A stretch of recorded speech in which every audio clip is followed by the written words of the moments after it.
Hello, what's up? Finally putting together another video, cause yeah, it's been a while. I really meant to start making videos on a weekly basis after my last one that I made about just looking back at being a software developer for a year and a half. I fully intended to be doing weekly releases, but as usual, nothing goes according to plan, especially with work and yeah. I got busy with other stuff. Making videos is something I do as a hobby, so I have to prioritize actually like living my life, unfortunately, because I just do this for the heck of it. But anyways, topic of today's video. Also, yes, I know my mic is really weird. And it picks up like every tiny little noise. I need to go into my microphone settings and fix that. Anyways, topic of this video is accessibility in video games. And just to explain where I'm coming at this topic from, I'm looking at it as someone who has disabilities because I'm partially blind. I also have a little bit of like physical ability, like poor reflexes and stuff, inhibited because of like developmental issues due to like ADHD and autism, but mostly through being partially blind. So yeah, brief explanation. Like I said, I am partially blind. I am very lucky that like my disability is not the worst that it could be. I'm not completely blind. I can still drive, work, function like a lot of other people. I just need to have certain like accessibility things in my life, and honestly not even to the extent of like some of my siblings have the same condition that I have that makes me partially blind, and they have to use a lot more aids than I do for some things. So what is the nature of me being partially blind? Basically, I have patches in my vision where I can't see due to macular degeneration. Basically, there's parts of my retina that are just missing the rods and cones to like interpret light. So there are holes in my vision. The way that I experience that is kind of weird because it's something that I've been living with for like the last decade. So it developed slowly over time. It's not something that like boom, I woke up and I was partially blind. It's something that developed in adolescence. The name of my condition is Stargardt's, which is juvenile macular degeneration. So basically, as I went through puberty and being a teenager, my eyes got worse. So yeah, since it happened slowly, I had all that time to adapt to it. So I don't even notice the holes in my vision, but I do have difficulty like reading and focusing on fine details, and I have a very, very slight loss of color vision because like rods and cones are gone in my eyes. So yeah, although I'm not fully blind, I do have issues with vision. And then like I mentioned, due to like the developmental side of like autism and stuff, I also have like not the greatest coordination and reflexes. So when you put all that together, I do use accessibility options in games pretty frequently, especially like I just got diagnosed with Stargardt's. Like obviously it was happening throughout my adolescence, but eye doctor finally saw me and they're like, "Hey, you very clearly have this." And I was like, "Oh, that makes sense." But yeah, since I've been diagnosed last year with Stargardt's, I've started leaning on accessibility options more, because before it's like, well, I know my vision's bad, but like I can buck up through it. But now that I'm like, yeah, no, I genuinely have an issue with my eyes, those options are made for people who have vision issues. Use the tools that are there to be used. So, yeah, I'm just going to talk about some of the accessibility options that I've used in gaming and what I think is good, what's bad, just, the ups and downs. The first game that came to mind in terms of accessibility, and this isn't as much on the vision side, but in 2019, 2019 is when I first played Celeste. It's an amazing game. Love that game. It's a lot of fun. I definitely used a lot of the accessibility options. Well, it's kind of a funny story. Steam has a very lax refund policy where if you don't play more than 2 hours of like tracked time, which only tracks you if you're playing with an internet connection. And I was staying at my sister's house who did not have internet. So yeah, none of my time playing the game was tracked. But yeah, if you haven't played more than 2 hours and you return within 2 weeks, you can refund the game. So what happened was I started playing the game, realized I really like the story. I don't feel like I want to fight through doing all the hardness of some of the puzzles and like platforming. So I used a lot of the assist settings, and yeah, it allowed me to get through it even though I had poor coordination and poor reflexes, and I was able to experience the story. That's why those options are there. The developers knew, hey, not everyone is going to have pixel perfect timing and placement and reflexes and all that. We made a really challenging game. Let's allow people of different ability sets to be able to play the game. So it was a lot of good. Another game, as you can see, showing Stardew Valley gameplay. I love Stardew Valley. It's my most played game on Steam.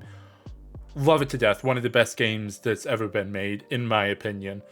Obviously, very biased. But yeah, Stardew Valley allows you to scale up the game. You can zoom in so you can see your character and around them better. You can also zoom out if you want to be able to see more of like what's going on around your character. But they also allow you to scale the UI. So like I've played this with my brother who also has vision issues on Switch. So we're doing shared screen co-op, and it allows you to individually scale each person's UI and zoom settings, which is just great because we have different vision things. So like I can have more zoom, or he could have more zoom. We could have different UI scales, and it's just great that it allows not only for you to adjust it to yourself, but that multiple people on the same screen can have their UI and their experience customized for them. Really, really like that. Another game that I really appreciate for their accessibility, and I don't think this was even meant as an accessibility thing, but in CRPGs, there's a lot of reading. Reading is like the biggest area that I struggle in because like my vision is good enough to get past, but then when I'm doing precision central vision, that's the part of my vision that's gone. When I'm doing reading, which is precision central vision, it's hard. Like I need bigger text. It takes a while. It's just a painful experience. It's like dragging my eyes over gravel is how difficult it is. That's how I explain it to people. But Divinity Original Sin 2 is one of the CRPGs that has full voice acting. I wrote this script before Baldur's Gate 3 came out. Obviously, Baldur's Gate 3 also has full voice acting. So I don't have to do as much reading to know what's going on. It's amazing. I love it. I love when I don't have to read subtitles. Like I love JRPGs. I love the aesthetic. I love the style. I love the story. But a lot of JRPGs do not have full voice acting, which annoys me because then I have to read and then I end up falling asleep trying to play the game because my brain just tires out. And yeah, it's a very exhausting experience for me. The amount of times that I've fallen asleep trying to play Tales of Vesperia is just, I've lost count. Yeah, I think I'm still in like technically the beginning of that game because anytime I play it, like I just conk out because like reading just doesn't give me enough stimulation to keep me awake, but also it's just exhausting. So it's not the greatest combination. Another game that has great accessibility is the Horizon series. Horizon Zero Dawn has a decent bit, but then Horizon Forbidden West hugely expanded that. Horizon Forbidden West is a great game. Love it so much. I'm so excited that it's coming to PC because I also struggle with doing shooting on controllers because, yeah, I grew up on FPS games. It's just my muscle memory is not there for controllers. But the thing that I wrote down for Horizon is that it allows for slowed time and like greater bullet time when you're in combat. Like you can adjust the thing. So like if you have poor reflexes and you want time to be a little more slowed down in combat, so you have bigger windows to react, parry, dodge, all that, it will allow you to have that. I don't really use that a ton, but like I've played around with accessibility settings, and yeah, it's there. It allows you to do what you need to do to get through the combat. The combat isn't like super hard. Yeah, it's not a challenging game. It's not like Elden Ring or anything, which, yeah, that's a side tangent, but yeah, Souls-like games I really like, but they do not have accessibility options, which I understand. It's because it's supposed to be the same experience for everyone who plays the game, and people get really mad when people bring up, well, maybe there should be accessibility for these games. They're like, no, it's meant to be hard. It's like, yeah, but then not everyone can play those games. Anyways, that's a side tangent. Another game that does accessibility pretty well is Jedi Survivor. There are tons of options that allow for you to like change the ease of access with like difficulty and vision and like colors and stuff. It's very nice. Yeah, honestly, I played that back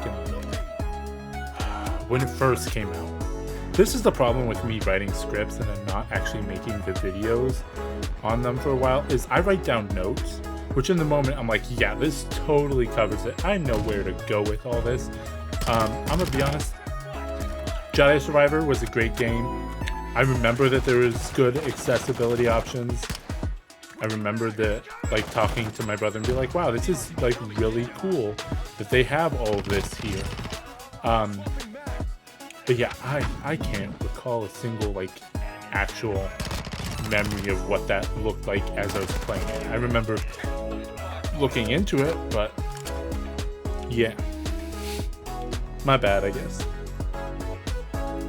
And along those lines, God of War Ragnarok, similar to Spider-Man 2, they have that like whiteout mode to where like, and I guess that started with Last of Us Part 2, but I haven't played The Last of Us Part 2 yet.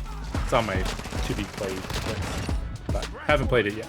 But they have the whiteout mode where you can select like different colors for like interactive objects and like enemies and stuff, so that like they're very clearly contrasted of, okay, we're gonna white out everything. The enemies will be like solid red, interactive objects will be green, so it's very easy to see what different things are. Again, I'm only partially blind. I do not have that much of vision loss, so that does not benefit me a whole lot, other than There's a few times when I was playing God of War Ragnarok that I turned that on because it's like there's something I'm supposed to be interacting with here and I don't know where it is. So I turned it on real quick, be like, oh, it's over there, then turn it off. I didn't like actually play through large amounts of the game with that. I just used it occasionally when I was having trouble locating a specific item or object that I needed to interact with. And then, yeah, Spider-Man 2 also has that whiteout mode where you can do all that different color changing. Horizon Forbidden West might have also had that. But again, I don't need that in a game, so I don't really turn that on. And Spider-Man 2, I also haven't finished that. I've been playing a lot more games on my PC than on my PlayStation. But that, you're just moving too fast through the city for me to see that whiteout mode is useful.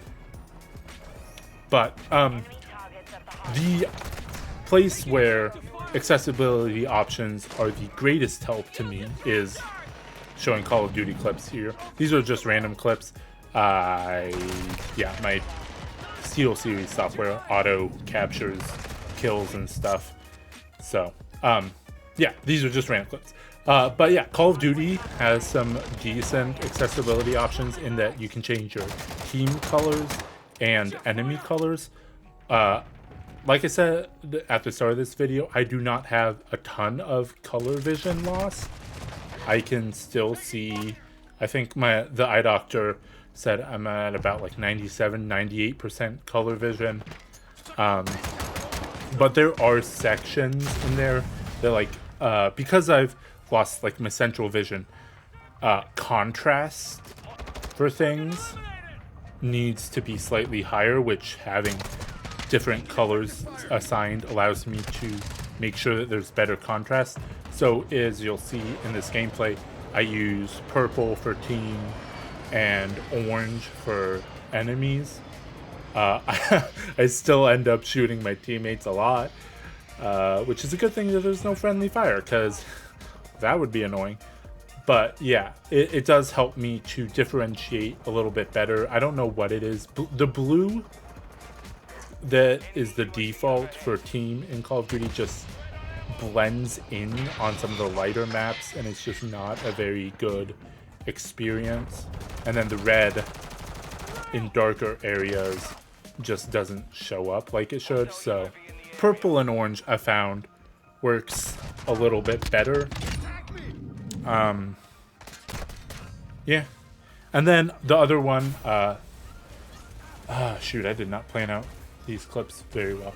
But Overwatch, just started.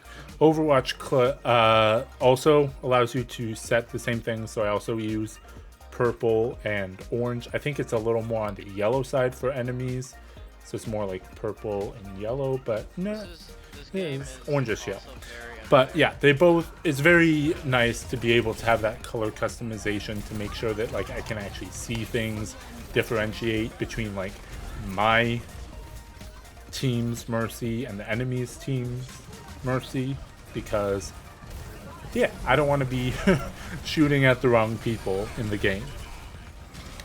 But that's kind of the games that came to mind when I was writing the script for this video. Some of the other notes that I wrote are like, what are some advancements that I want to see in accessibility in video games? The first of them is less reading in games. Like, there are some games that will have just blocks of text that you have to read, specifically in like tutorial sections, and that is just, that's not great for accessibility, because I don't have dyslexia, but there are people who are dyslexic. There are people who they might not have language support for their language, and so they're using English because they know a little bit of English, but they don't want to be reading sections of like English text. Like, we can replace some of these tutorials with like quick like video snippets or like practical demonstrations of things. Less reading benefits everyone. A rising tide floats all boats. accessibility helps more than just the people that it's geared towards. Also, I think it would be really cool if either Unity or Unreal Engine built something into their engine so that there would be text-to-speech capabilities, just like built in, that like developers could just put into their games. Because, yeah, if you can't tutorialize or do that, having text-to-speech so that people don't have to read. Some people are just even slow readers. It saves time to have a text-to-speech just read it off to you really quick. I mean, there is a decent amount of like menu text-to-speech, but a lot of games, if they do have text-to-speech, don't have it for like written dialogue in game. Another thing is I would like to see more assist modes to like allow for ease of use in my gosh, my handwriting is atrocious. Just general use and